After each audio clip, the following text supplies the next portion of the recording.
Where do words go when they are not heard? When they are not slipping softly into eardrums and whispering hums like gliding into a blanket after a long day of coldness.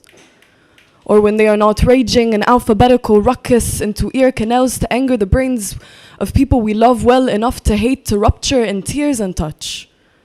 I'm in a service, making my way through a city that wakes and sleeps to speak more than it hears, where the road corners, the oxygen, the ocean are infested by slogans and posters of polished-faced politicians, where every pillar comes with a collection of white sheets.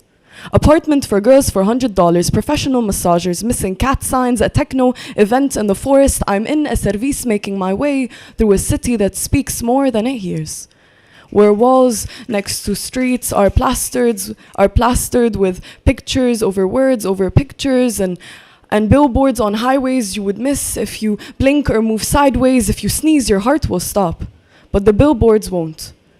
I'm in a service being driven around this loud city by a post-war cab driver who claims he was a scuba diver, sniper-proof survivor, female magnetizing writer in this concrete playground.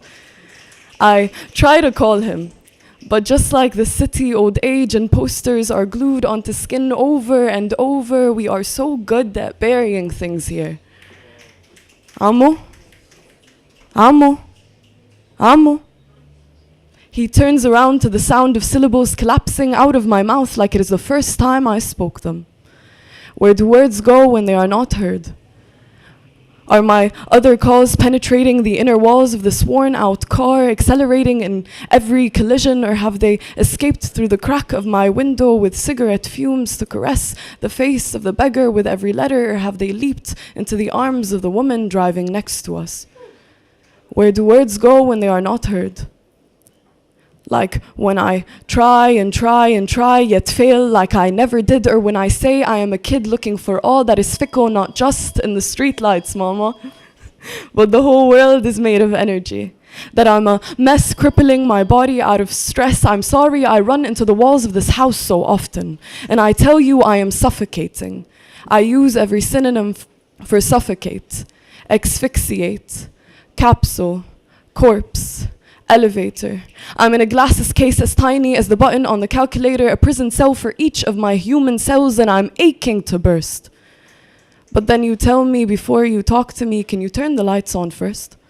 And I wonder where words go when they are not heard, like unpublished books and beggars clenching onto windows of cars, but the cars leave and the beggars stay, or how I explain my love to you. Using colors not visible to the human eye, and I hide all the world's nuclear weapons under my tongue until they melt into songs you love listening to when the world tells you you are not enough. But with every skipping second, we forget people leave like they come. Betrayal leaving our bodies with throw up and a sour heart. Where do words go when they are not heard? Like every non-consensual act. Every no, no, no, every please forgive me, every prayer sent to God by a child aching for the war to end, every please stay. Words not heard from the parting of lips, where are you? Have you created a bubble above the ozone layer? Have you dug deep enough underground you can't hear our feet? Are you hiding in the deepest trenches of the ocean, sizzling on the surface, waiting to erupt like magma?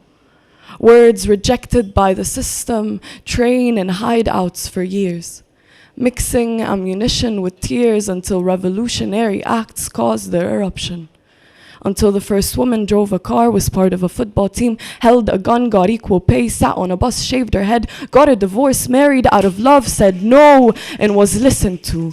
Loved and loved and loved. Revolutionary acts happen when words beaten and tumbled are revised and revised into explosions, expanding into space. And the world has no other choice but to listen. Thank you.